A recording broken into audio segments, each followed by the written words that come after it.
अस्सलाम वालेकुम। अस्तगफिरुल्लाह के 3 खूबसूरत मौजज़ात जो अक्ल दंग कर देगा।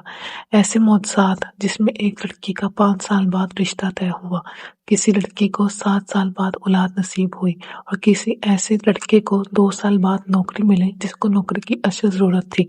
तो चलिए इन वाक़यात को सुनते हैं जो मुझे बताए गए उन्हीं की ज़ुबानी। जो पहला वाक़या है, जो पहला मौजज़ा है, वो लिखती हैं, मेरा नाम फ़ातिमा है और मैं एक आम सी लड़की थी जो हर लड़की की तरह एक खुशहाल अज़वाजी ज़िंदगी का ख्वाब देखती थी। मेरे वालिदैन ने मुझे अच्छी तालीम दी। मेरा घराना रवायती लेकिन मोहब्बत करने वाला था। जैसे ही मेरी उम्र शादी के लिए मुनासिब मुझे जाने लगी, रिश्ता आना शुरू हो गए, मगर हर बार एक नया इम्तिहान मेरे मुंतज़िर होता। पहला रिश्ता आया, लोग देखने आए, बातों बातों में उनके लहजे में गुरूर झलकने लगा। वो अमीर थे और हम दरमियाने तबके से ताल्लुक़ रखते थे। वो चले गए और कुछ दिन बाद साफ इनकार कर दिया। वजह थी हमारी कम हैसियती। दिल टूट गया, मगर माँ ने हौसला दिया कि अल्लाह बेहतर करेगा। दूसरा रिश्ता आया, लड़के वालों ने हर जावी से जांचना शुरू कर दिया। लड़की का रंग कुछ सांवला सा है, नाक जरा चिट्टी है, कद थोड़ा कम है। इन बातों ने मेरे अंदर एक अजीब एहसास कमतरी पैदा कर दी, जैसे मैं कोई चीज़ हूँ जिसकी जांच हो रही हो और शायद मैं मेयार पर पूरी नहीं उतरती। तीसरा रिश्ता आया, लड़के ने मुझे पसंद किया मगर उसके वालिदैन ने इनकार कर दिया। लड़की की तालीम बहुत ज़्यादा है, कल को सर पर चढ़ जाएगी। ये अल्फाज मेरी रूह में छेद कर गए। मैं हैरान थी, कभी तालीम कम होने का बहाना, कभी ज़्यादा होने का। आखिर मैं किस तरह खुद को काबिल कबूल बना सकती हूँ। यही सिलसिला चलता रहा, हर बार एक नया ताना, एक नया बहाना। मैं थक गई थी, मेरी खुद इत्मीदी ख़त्म हो रही थी। दोस्तों की शादियाँ हो रही थी, कज़न्स के बच्चे भी हो गए और मैं वहीं खड़ी थी, वक्त के थप्पड़ सहती हुई। कभी लगता था शायद मैं वाकई में किसी के काबिल नहीं हूँ, शायद मेरा नसीब ही नहीं लिखा गया। ये वो वक्त था जब मैंने अल्लाह से गिला करना शुरू कर दिया। मैं हर नमाज के बाद रो रो कर दुआ करती, अल्लाह से पूछती कि आखिर मेरी गलती क्या है। फिर किसी ने मुझे इस्तिग़फ़ार पढ़ने का मशवरा दिया। इस्तिग़फ़ार हर बंद दरवाजे को खोल देता है। मैंने रोज़ाना 1000 बार इस्तिग़फ़ार पढ़ना शुरू किया, बगैर किसी शक के, बगैर किसी मायूसी के। 6 महीने बाद अचानक एक ऐसा रिश्ता आया जो किसी मुआवजे से कम नहीं।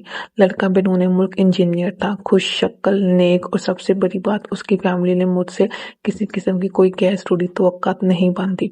उन्होंने मुझे देखा और फौरन पसंद कर लिया। मैं हैरान थी कि ऐसा कैसे मुमकिन हुआ। वही रंगत, वही तालीम, वही हैसियत। जो पहले नुक्स समझे जाते थे, अब किसी को कोई एतराज़ नहीं था।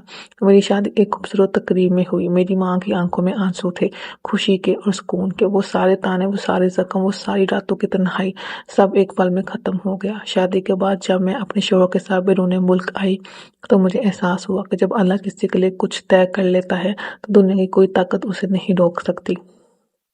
आज जब मैं अपनी ज़िंदगी पर नज़र डालती हूँ तो मुझे समझ आता है कि वो तमाम मुस्तरद किए जाने के वाक़यात अल्लाह का एक मंसूबा था। इनमें से किसी भी रिश्ते में बात बन जाती तो शायद मैं आज इस खुशहाल ज़िंदगी में ना होती। अल्लाह ने बेहतर का वादा किया था और वाकई उसने बेहतरीन दिया। ये कहानी उन तमाम लड़कियों के लिए एक पैगाम है जो अपनी ज़िंदगी में बार बार रद्द किए जाने के दर्द से गुजर रही हैं।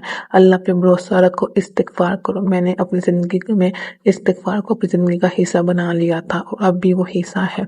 मैंने दिन रात इस्तिग़फ़ार किया और 7 साल बाद जाके मेरा रिश्ता तय हुआ, क्योंकि जो लिखा है वो तुम्हें ज़रूर मिलेगा और जब मिलेगा तो वो बेहतरीन होगा। माशाल्लाह, जज़ाकल्लाह। जो दूसरी कहानी है वो भी एक लड़की ने मेरे साथ शेयर की है। वो लिखती है, ये मेरी कहानी है, एक ऐसी कहानी जिसमें सब्र की इंतहा, आंसुओं के दरिया और आखिरकार इस्तिग़फ़ार का मौजज़ा है। मैं वो लड़की हूँ जिसकी शादी का ख्वाब 7 साल तक टूटता रहा, जिसने हर मुमकिन इलाज करवाया, हर दुआ मांगी, हर रात अल्लाह के सामने गिड़गिड़ाई, और फिर जब सब रास्ते बंद हो गए तब अल्लाह ने एक ऐसा दरवाज़ा खोला जिसका मैंने कभी तसव्वुर भी नहीं किया था। मेरी शादी एक खुशहाल और अमीर घराने में तय पाई थी, जहाँ हर चीज़ चमक दमक वाली थी, लेकिन दिलों में वो चमक नहीं थी। शादी के फौरन बाद ही मुझ पर दबाव बढ़ने लगा। अभी तक कोई खुशखबरी नहीं, किसी डॉक्टर को दिखाया, हमें वारिस चाहिए, तुम्हें मालूम है ना। पहले साल मैंने इन बातों को नज़रअंदाज किया, सोचा वक्त के साथ सब ठीक हो जाएगा, मगर दूसरा साल आया और दबाव बढ़ता गया।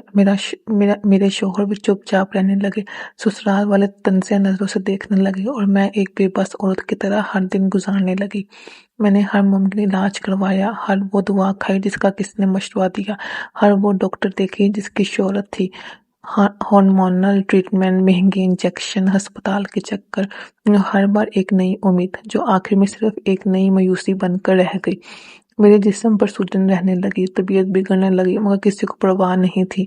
घर के हर फर्द को बस एक ही बात की फिक्र थी, हमारी नस्ल आगे क्यों नहीं बढ़ रही। घर में मेरे लिए अलग ही रवैया था, कहीं बात चल रही होती और अचानक कोई कह देता, कुछ औरतें बांझ ही होती हैं, अल्लाह की मसलिहत। हमारे घर में तो कभी ऐसा नहीं हुआ, ये तो बाहर से आई है ना। कभी खाने की मेज पर बैठती तो कोई आहिस्ता से कह देता, अब हमें भी बहू बदलनी पड़ेगी, इससे तो कुछ होने वाला नहीं। मेरे शौहर ने भी आहिस्ता आहिस्ता पीछे हटना शुरू कर दिया। वो देर से घर आता, बात कम करता और आखिर में कोई शिकायत करती तो कहता, मैं खुद बहुत परेशान हूँ, प्लीज मुझे और तकलीफ मत दो। ये वो लम्हा था जब मेरा दिल एकदम टूट गया। मैंने सुना कि मेरे ससुराल वाले मेरे शौहर की दूसरी शादी की बातें कर रहे हैं। एक दिन सास और नंद खुसर खुसर कर रही थी, अब और इंतजार नहीं होता, हमें अपने बेटे के लिए दूसरा रिश्ता देखना होगा। मुझे लगा जैसे मेरी जमीन मुझसे छीन रही हो। मैंने अपने शौहर से पूछा और उसने खामोशी से कहा, मैं कुछ नहीं कर सकता, सब यही चाहते हैं। ये वो लम्हा था जब मैंने सब कुछ अल्लाह के हवाले कर दिया। मैंने फैसला किया कि अब मैं किसी इंसान से उम्मीद नहीं रखूंगी, अब मैं सिर्फ और सिर्फ अल्लाह से दुआ मांगूंगी। मैंने दिन रात इस्तिग़फ़ार पढ़ना शुरू किया। हर वक्त, हर लम्हा मैंने रोज़ाना 1000 बार इस्तिग़फ़ार पढ़ने का मंसूबा बना लिया। मैंने रोना छोड़ दिया, शिकायत करना छोड़ दी, बस अल्लाह से लो लगा ली। और फिर 2 साल बाद एक ऐसा मौजज़ा हुआ जिसका मैंने कभी सोचा भी नहीं था। मेरी तबीयत खराब होने लगी, चक्कर आना शुरू हो गए। मैंने चेकअप करवाया और डॉक्टर ने एक ऐसी खुशखबरी दी जिस पर यकीन करना मुश्किल था।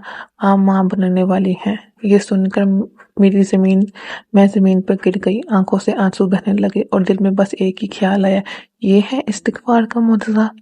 जिस दिन ये खबर मेरे ससुराल में पहुंची, वही लोग जो मुझे ताने देते थे मेरे पास आकर बैठ गए। वही सास जो दूसरी बहू लाने की तैयारी कर रही थी मेरे लिए फलों का जूस ले आई, जैसे कभी कुछ था ही नहीं, जैसे कभी कोई वो दूसरी बहू ला ही नहीं रही थी, जैसे वो हमेशा शुरू से ही मेरी सकी थी।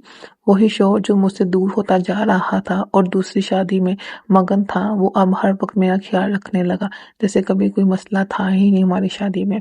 आज मैं अपनी कहानी सुनाते हुए सबको ये बताना चाहती हूँ कि इस्तिग़फ़ार वो ताकत है जो नामुमकिन को मुमकिन बना सकती है। अगर आप पर मुश्किलात हैं, अगर लोग आपको ताने देते हैं, अगर दुनिया आपको नाकाम समझती है, तो याद रखें, दुनिया कुछ भी कहे, फैसला अल्लाह का होता है। अल्लाह हमें वही देता है जो हमारे हक में बेहतर होता है। बस हमें सब्र करना आना चाहिए और यकीन रखना चाहिए कि जब अल्लाह देता है तो सबसे बेहतरीन देता है। माशाल्लाह माशाल्लाह, सही बात है।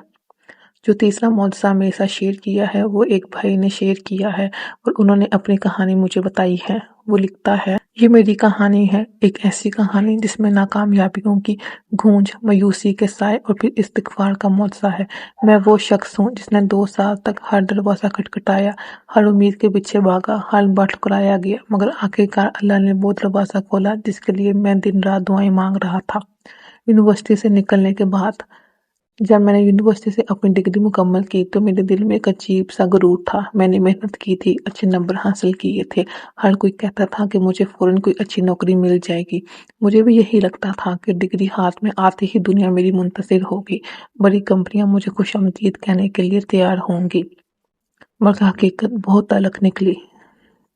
पहला इंटरव्यू दिया, उम्मीदें बुलंद थी, पैनल के सामने बैठा, सवालों के जवाब दिए, खुद को बेहतरीन अंदाज में पेश किया, मगर चंद दिन बाद एक ईमेल आई, हमें अफसोस है कि आपको इस बार मुंतखब नहीं किया जा सकता, हम आपके मुस्तकबिल के लिए नेक तमन्नाएं रखते हैं। ये जुमले मेरे दिल में तीर की तरह लगे, मगर मैंने खुद को तसल्ली दी, कोई बात नहीं, पहला तजर्बा था, अगली बार बेहतर होगा। मुसलसल मुस्तरद होने का दर्द, फिर एक और इंटरव्यू, एक और इनकार, फिर एक और एक और इनकार। पहले तो मैं इनकार दिल पर नहीं लेता था, मगर जब ये मामूल बन गया تو میرے اندر مایوسی سرایت کرنے لگی۔ میرے دوستوں کو نوکریاں ملنے لگی، وہ خوش تھے، آگے بڑھ رہے تھے اور میں وہیں کا وہیں کھڑا رہا۔ گھر والے بھی پریشان ہونے لگے، کچھ رشتہ داروں نے طنز کرنا شروع کر دیا، اتنی پڑھائی کا کیا فائدہ ہوا، کیا ضرورت تھی اس فیلڈ میں جانے کی، یہاں تو ڈگریاں بیکار ہیں، سفارش کے بغیر کچھ نہیں ہوتا۔ 2 سال گزر گئے اور میں تھک چکا تھا، میری خود اعتمادی ختم ہو گئی تھی، میں نے نوکریوں کے لیے اپلائی کرنا بھی کم کر دیا تھا۔ لوگوں کے طعنے سہنا، ہر جگہ نظر انداز ہونا، اپنے ہی گھر میں اضافی بوجھ بن کر رہنا، یہ سب میری روح کو گھلا رہے تھے۔ یہ وہ وقت تھا جب میں نے اللہ سے دعا مانگنا شروع کی۔ ایک دن ایک بزرگ سے ملاقات ہوئی، میں نے اپنی پریشانی بتائی۔ انہوں نے کہا، بیٹا، اللہ کے دروازے پر دستک دو، استغفار پڑھو، اللہ وہ راستے کھولے گا جو تم نے کبھی سوچے بھی نہیں ہوں گے۔ یہ جملہ میرے دل میں اتر گیا۔ میں نے روزانہ 1000 بار استغفار پڑھنا شروع کر دیا۔ فجر کے بعد دن میں سونے سے پہلے میں نے اللہ سے اپنے گناہوں کی معافی مانگی، اپنی بے بسی بیان کی اور بس اسی کی ذات پر بھروسہ کر لیا۔ ایک ہفتہ ہی گزرا تھا کہ ایک دوست کا فون آیا، فوراً اپنی سی وی بھیجو، ہماری کمپنی میں ایک بہترین موقع آیا ہے۔ میں حیران رہ گیا، فوراً سی وی بھیجی۔ اگلے دن انٹرویو کی کال آ گئی، میں انٹرویو دینے گیا اور اس پر عجیب سکون تھا، جیسے سب کچھ میرے حق میں ہو رہا ہے۔ اور پھر وہ لمحہ آیا جس کے لیے میں نے 2 سال انتظار کیا تھا، مبارک ہو، آپ کو نوکری مل گئی ہے۔ میں نے وہ الفاظ سنے اور آنکھوں سے آنسو بہنے لگے۔ وہی میں تھا جو 2 سال سے دھکے کھا رہا تھا، جو ہر طرف سے ٹکرایا گیا تھا، جسے کوئی امید نظر نہیں آ رہی تھی، اور آج اللہ نے وہ دروازہ کھولا جس کا میں نے کبھی تصور بھی نہیں کیا تھا۔ آج میں ایک بڑی کمپنی میں اپنے خوابوں کی نوکری کر رہا ہوں، میں ایک اچھی زندگی گزار رہا ہوں۔ وہی لوگ جو مجھے کمتر سمجھتے تھے اب عزت سے ملتے ہیں، میرے وہی رشتے دار جو طعنے دیتے تھے اب میرے گھر آ کر بیٹھتے ہیں، اور وہی دوست جو مجھ سے کترانے لگے تھے اب مجھ سے مشورہ لیتے ہیں۔ یہ کہانی میں ان سب لوگوں کو سنانا چاہتا ہوں جو مایوس ہو چکے ہیں، جو ہر دروازے پر دستک دے کر تھک چکے ہیں۔ اللہ سے مانگو، اس سے معافی مانگو، استغفار کو اپنی زندگی کا حصہ بنا لو۔ جب اللہ دیتا ہے تو سب سے بہترین دیتا ہے، اس میں کوئی شک نہیں۔ جزاک اللہ، ماشاءاللہ۔ یہ 3 خوبصورت معجزات جو میرے ساتھ لوگوں نے شیئر کیے اور میں نے آپ لوگوں کے ساتھ یہاں شیئر کیے۔ مزید اس طرح کے استغفار کے، تہجد کے، درود ابراہیم کے اور باقی سورہ کے معجزات جاننے کے لیے اس چینل کو سبسکرائب کر لیجئے۔ جزاک اللہ خیر۔